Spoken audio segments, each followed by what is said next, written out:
বাংলাদেশ জামাত ইসলামী দলের মনোনীত বাড়ানীপাড়া উজিরপুরের প্রার্থী জনাব মাস্টার আব্দুল মান্নান সাহেবের উদ্যোগে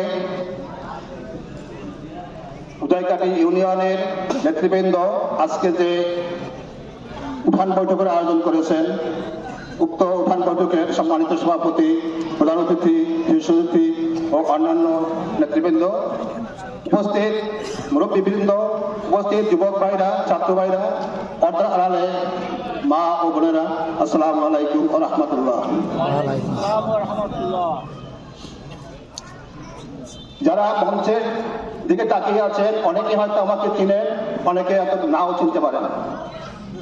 তো আমার একটা পরিচয় ছিল, আমি বাংলাদেশ জাতীয়তাবাদী দল বিএনপির ছাত্র দলের সদস্য হিসাবে ৭৯ সনে স্বরূপকারী কলেজ থেকে ছাত্র প্রচার সম্পাদক পদে কমিটি গঠন করে দল কার্যক্রম শুরু করি। সুদীর্ঘ দিনে আমি ওয়ার্ড সভাপতি ছিলাম, ইউনিয়ন সহ সাংগঠনিক ছিলাম, ইউনিয়নের সাংগঠনিক ছিলাম, ইউনিয়নের সভাপতি ছিলাম। দুর্ভাগ্য, বিগত ১৭ বছরের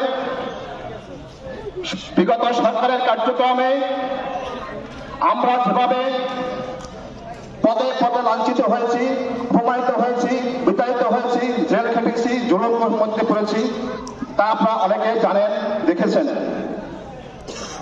তো দেখা গেল ৫ তারিখের পরে যখন একটি সরকারকে অপসারণ করা হলো, তখন বিএনপি নামের সেই দলটির মধ্যে একটা কুচক্রী মহল প্রবেশ করলো। যে মহলটি যে কাজগুলি করেছে, যে অন্যায়গুলি করেছে, সে অন্যায়গুলি আপনাদের অজানা নয়। দেখতেছেন না এই ১.৫ বছরে তারা কোন পর্যায়ে গিয়ে পৌঁছেছে।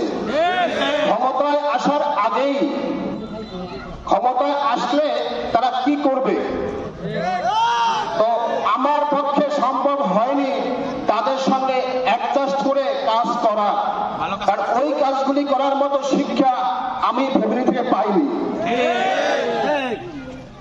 যার ফলে আমি বাধ্য হয়েছি গত শুক্রবারে, আজকে তো শনিবার, এই আগের শুক্রবারে অনেক চিন্তা করে বিভিন্ন দলের সম্বন্ধে জানার চেষ্টা করলাম, জানলাম, দেখলাম। এর মধ্যে বাংলাদেশের যতগুলো নিবন্ধিত দল আছে, আমার কাছে মনে হলো যে দলের মধ্যে কোনো ঘুষখোর নাই, সুদখোর নাই, চাঁদাবাজ নাই, দাঙ্গাবাজ নাই এবং অর্থ আত্মসাৎকারী নাই,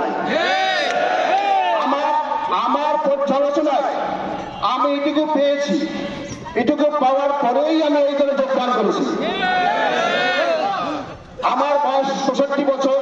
আমি চাই না আমার শেষ বয়সে আরো কিছু অন্যায় করে পরকালে পাড়ি দিতে। আমি চাই জীবনের শেষ সময়টুকু এই দলের সঙ্গে থেকে আল্লাহ রাস্তায় কিছু কাজ করে, আল্লাহর কাজ করে পৃথিবী থেকে বিদায় নিতে, যদি আল্লাহ আমাকে তৌফিক দান করেন।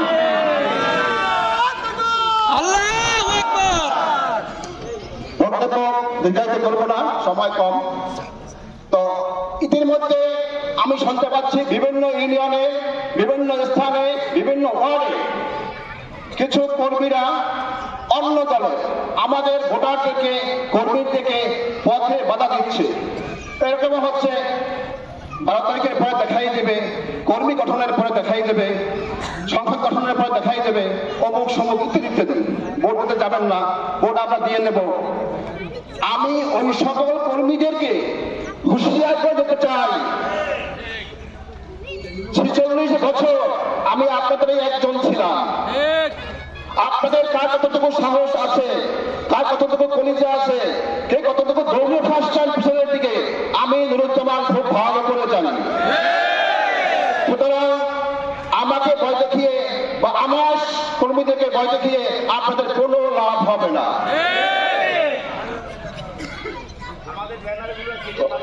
তো আমাদের ব্যানার আমরা কারো উপরে গন্ডগোল করার চেষ্টা তারা করবে, আমরা এড়িয়ে চলার চেষ্টা করবো।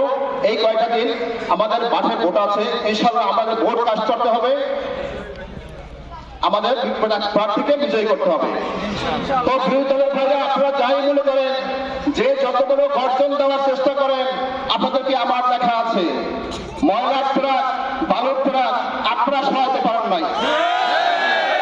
ছাত্ররা যখন বালুর ট্রাক, ময়লার ট্রাক সরাইলো, এদেশের একটা দলকে বিতাড়িত করলো, তখন আপনারা ফাঁকা মাঠ পেয়ে সিংহের গর্জন দিচ্ছেন। আসলে সত্যটা হচ্ছে কি, মিউ মিউ।